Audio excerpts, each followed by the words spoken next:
আসসালামু আলাইকুম, সকলকে আমন্ত্রণ আনন্দ টিভির রাতের সংবাদে। আপনাদের সঙ্গে আছি আমি ছোঁয়া খন্দকার।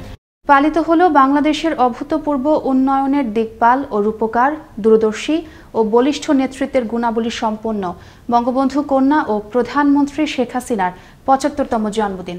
১৯৪৭ সালের ২৮ সেপ্টেম্বর গোপালগঞ্জের টুঙ্গিপাড়ায় জন্মগ্রহণ করেন তিনি। প্রধানমন্ত্রী হিসেবে চতুর্থবারের মতো নেতৃত্ব দিচ্ছেন বাংলাদেশকে, যার হাত ধরে এগিয়ে যাচ্ছে বাংলাদেশ। দেশের সীমানা ছাড়িয়ে বিশ্ব পরিমণ্ডলেও ছড়িয়ে পড়ছে প্রধানমন্ত্রীর নেতৃত্বের জয়গান। জননেত্রী থেকে হয়ে উঠেছেন বিশ্বনেত্রী।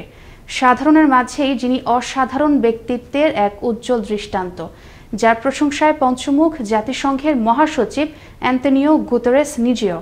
এমন ক্ষুরধার মেধা সম্পন্ন বলিষ্ঠ নেতৃত্বের একজন মানুষ কিভাবে জননেতৃত্বে পরিণত হয়ে দেশকে এগিয়ে নিচ্ছেন অভাবনীয় সাফল্যের শীর্ষে, তা আজও গোটা বিশ্বের কাছে এক মহাবিস্ময়।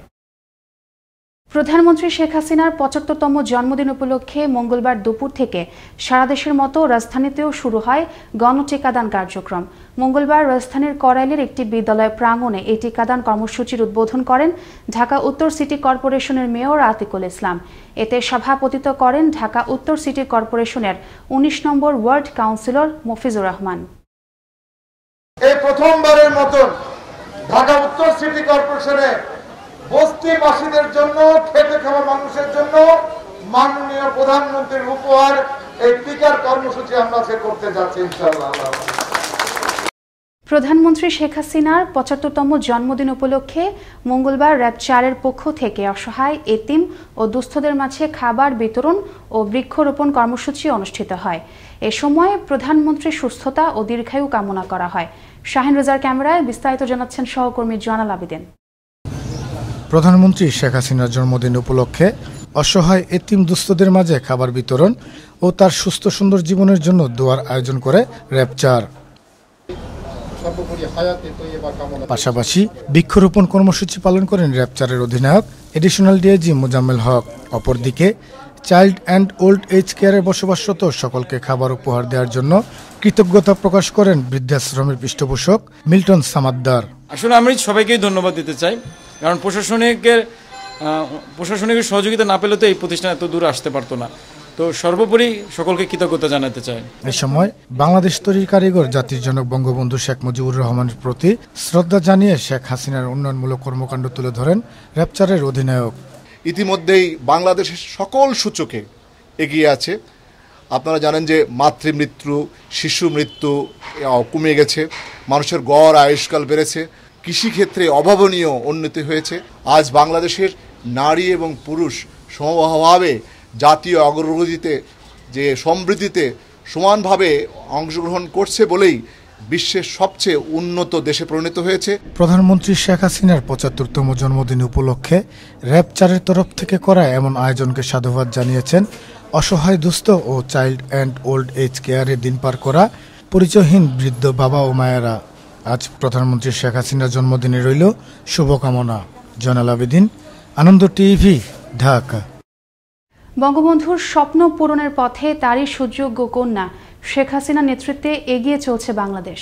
মঙ্গলবার প্রধানমন্ত্রী শেখ হাসিনার ৭৫তম জন্মদিন উপলক্ষে এক আলোচনা সভায় প্রধান অতিথির বক্তব্যে একথা বলেন তথ্য ও সম্প্রচার মন্ত্রী ডক্টর হাসান মাহমুদ। জানান, কোনো জাদুর কাঠিতে নয়, বরং প্রধানমন্ত্রীর নেতৃত্বে বদলে গেছে বাংলাদেশ। আজকে আকাশ থেকে কুড়ে ঘর দেখা যায় না, খালি পায়ে মানুষ দেখা যায় না, ছেঁড়া কাপড় পরা মানুষ দেখা যায় না। এটি হচ্ছে বদলে যাওয়া বাংলাদেশ। এই বদলে যাওয়া কোনো জাদুর কারণে হয়নি, এই বদলে যাওয়া হয়েছে জননেত্রী শেখ হাসিনার জাদুকরী নেতৃত্বের কারণে। আজকে বাংলাদেশ বদলে গেছে। আগামী নির্বাচন যথাসময়ে হবে জানিয়ে সড়ক পরিবহন ও সেতুমন্ত্রী ওবায়দুল কাদের বলেছেন, দেশের মধ্যে আন্দোলনের নামে বিএনপি কোনো সহিংসতা করলে জনগণকে সঙ্গে নিয়ে সমুচিত জবাব দেয়া হবে। মঙ্গলবার বঙ্গবন্ধু আন্তর্জাতিক সম্মেলন কেন্দ্রে প্রধানমন্ত্রী শেখ হাসিনার ৭৫তম জন্মদিন উপলক্ষে আওয়ামী লীগ আয়োজিত এক আলোচনা সভায় সেতুমন্ত্রী এসব কথা জানান। বলেন, আগামী নির্বাচনকে কেন্দ্র করে সকলকে ঐক্যবদ্ধ থাকতে হবে। পাশাপাশি যারা অপকর্মের সঙ্গে জড়িত তারা আগামীতে আওয়ামী লীগের টিকিট পাবেন না বলেও সতর্ক করেন তিনি। পৃথিবীর অন্যান্য গণতান্ত্রিক দেশে যেভাবে নির্বাচন হয়, বাংলাদেশেও সময় মতো সংবিধান অনুযায়ী ঠিক সেভাবেই নির্বাচন হবে। আবারও বৃদ্ধি পেল করোনা ভাইরাসে আক্রান্ত হয়ে মৃত্যু ও শনাক্তের সংখ্যা। গেল 24 ঘন্টায় দেশে করোনায় মৃত্যু হলো 31 জনের। এ নিয়ে মৃতের সংখ্যা বেড়ে দাঁড়ালো 27,470 জনে। নতুন করে করোনা শনাক্ত হয়েছে আরও 1,310 জনের শরীরে। সব মিলিয়ে দেশের মোট করোনা রোগীর সংখ্যা দাঁড়ালো 15,53,873 জনে। মঙ্গলবার বিকেলে স্বাস্থ্য অধিদপ্তরের করোনা বিষয়ক নিয়মিত এক সংবাদ বিজ্ঞপ্তিতে এ তথ্য জানানো হয়। সেনাবাহিনীর অবসরপ্রাপ্ত মেজর সিনহা মোহাম্মদ রাশেদ খান হত্যা মামলার 4র্থ দফায় শুরু হলো প্রথম দিনের সাক্ষ্য গ্রহণ। মঙ্গলবার সকাল 10:15টায় কক্সবাজার জেলা দায়রা জজ ইসমাইলের আদালতে এ সাক্ষ্য গ্রহণ শুরু হয়। টানা 2 দিনে প্রথম দিনে 15তম সাক্ষীর সাক্ষ্য ও জেরা চলবে বলে জানান কক্সবাজার জেলা ও দায়রা জজ আদালতের পাবলিক প্রসিকিউটর ফরিদুল আলম। এর আগে সকাল 9:30টায় জেলা কারাগার থেকে বরখাস্তকৃত ওসি প্রদীপ সহ মামলার 15 আসামিকে কড়া পুলিশি পাহারায় প্রিজন ভ্যানে করে আদালতে আনা হয়। নির্দিষ্ট অভিযোগের ভিত্তিতে মঙ্গলবার বিকেলে আশুলিয়া জুরানি বাজার এলাকার বিভিন্ন ইজি বাইক গ্যারেজে অভিযান পরিচালনা করে র্যাব 3। এ সময় নতুন ইজি বাইক টার্গেট করে অভিনব কায়দায় ছিনতাই চক্রের মূল হোতা সহ 5 জনকে গ্রেফতার করতে সক্ষম হয় র্যাব। এ ঘটনায় জব্দ করা হয় 18টি চোরা ইজি বাইক। গ্রেফতারকৃতদের বিরুদ্ধে মামলা দায়ের করে মঙ্গলবার সন্ধ্যায় আশুলিয়া থানায় সোপর্দ করা হয়। সম্প্রতি রাজধানীর একটি হোটেলে অনুষ্ঠিত হল ডাবর বাংলাদেশের অ্যানুয়াল বিজনেস মিট 2021। অনুষ্ঠানে ডাবর বাংলাদেশের নতুন পণ্য ডাবর গোল্ড বেলিফুল কোকোনাট হেয়ার অয়েলের মোড়ক উন্মোচন করেন চিত্রনায়িকা পূজা চেরি। এ সময় ডাবর বাংলাদেশের country head BK. Das, head of marketing Talat Rahim এবং group product manager Abu Obaida Emon সহ প্রতিষ্ঠানটির পদস্থ কর্মকর্তাগণ উপস্থিত ছিলেন। সিরাজগঞ্জের শাহজাদপুরে রবীন্দ্র বিশ্ববিদ্যালয়ের শিক্ষক কর্তৃক 14 জন ছাত্রের মাথার চুল কাঁচি দিয়ে কেটে দেওয়ার প্রতিবাদে সকল পরীক্ষা, ক্লাস বর্জন এবং একাডেমিক ও প্রশাসনিক ভবনে তালা ঝুলিয়ে দিয়েছে শিক্ষার্থীরা। এ ঘটনায় মঙ্গলবার সকালে শাহজাদপুর মহিলা ডিগ্রি কলেজে অবস্থিত রবীন্দ্র বিশ্ববিদ্যালয়ের সকল পরীক্ষা, ক্লাস বর্জন এবং একাডেমিক ও প্রশাসনিক ভবনে তালা ঝুলিয়ে দেওয়া হয়।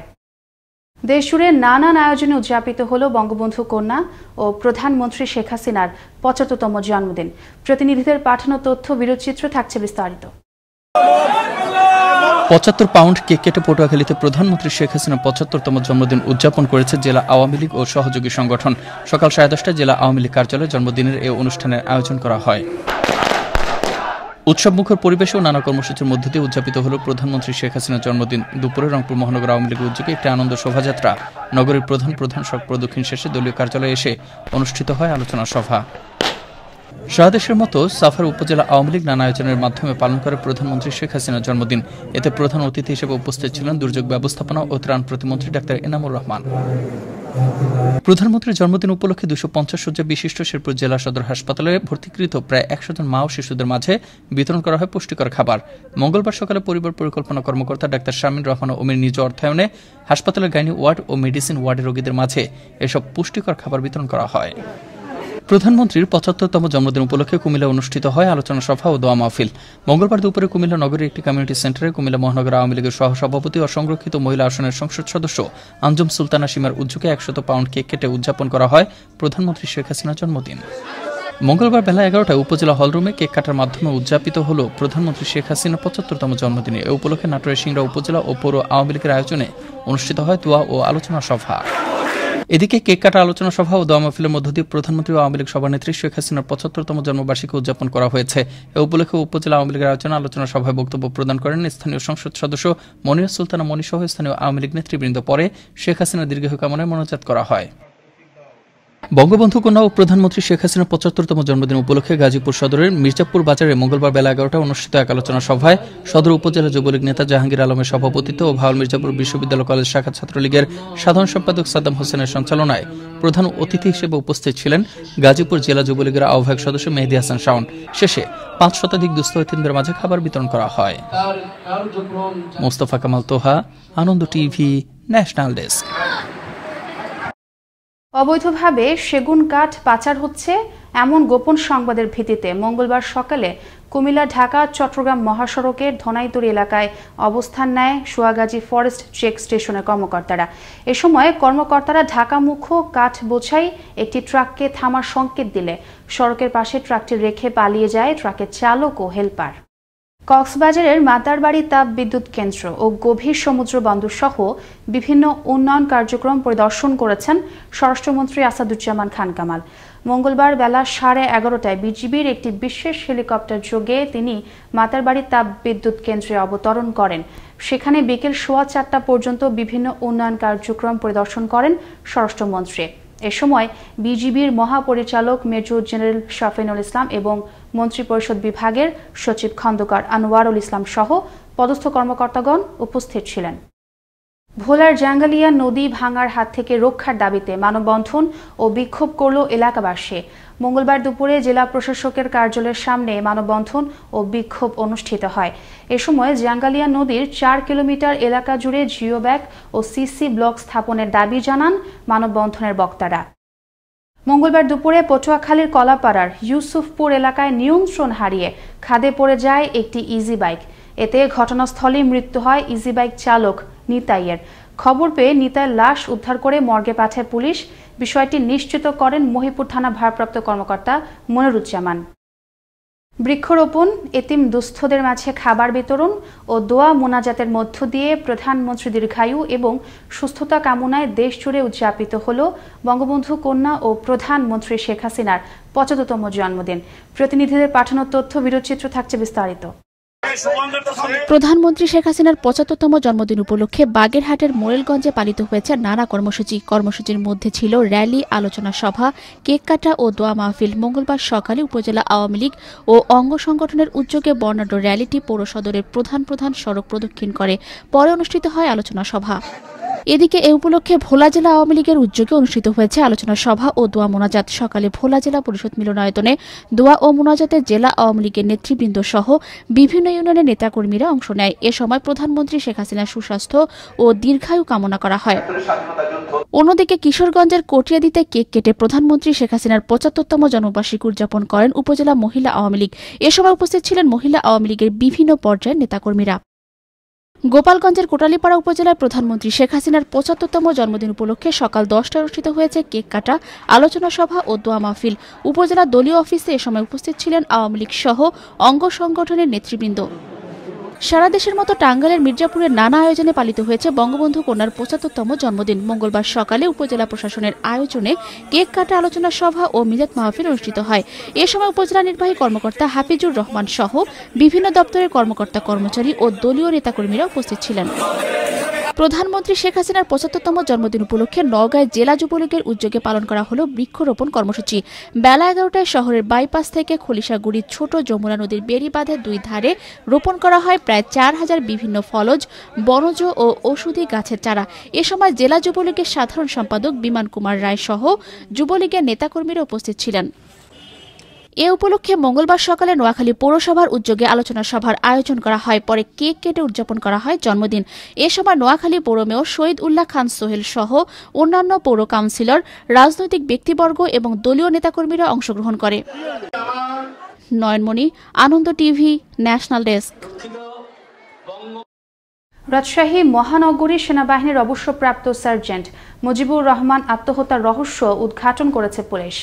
একই সঙ্গে আত্মহত্যা প্ররোচনার অভিযোগে গ্রেফতার করা হয় 2 শিক্ষিকাকে। এ সময় তাদের কাছ থেকে উদ্ধার করা হয় নিহতের মোবাইল ফোনও। মঙ্গলবার দুপুরে এক সংবাদ সম্মেলনে এ তথ্য জানান রাজশাহী মহানগর পুলিশ কমিশনার আবু কালাম সিদ্দিক। ফরিদপুরে হত্যা ও ধর্ষণের দায়ে জিন্দার আলী শেখ নামের এক ব্যক্তিকে ফাঁসির আদেশ দিয়েছেন জেলার নারী ও শিশু নির্যাতন দমন ট্রাইব্যুনাল। মঙ্গলবার দুপুরে এ রায় প্রদান করেন বিচারক প্রদীপ কুমার রায়। এর আগে 2010 সালের মে মাসে জেলার বোয়ালমারীর বনমালীপুরের রূপালী খানম নামের এক যুবতীকে শ্লীলতাহানির পর গলা কেটে হত্যা করে অভিযুক্ত জিন্দার আলী শেখ। এই ছিল এখনকার মতো আনন্দ টিভির সর্বশেষ সংবাদ এবং বিনোদন সবার আগে দেখতে ভিজিট করুন www.facebook.com/anondtvbda পেজে। ধন্যবাদ সকলকে, শুভরাত্রি।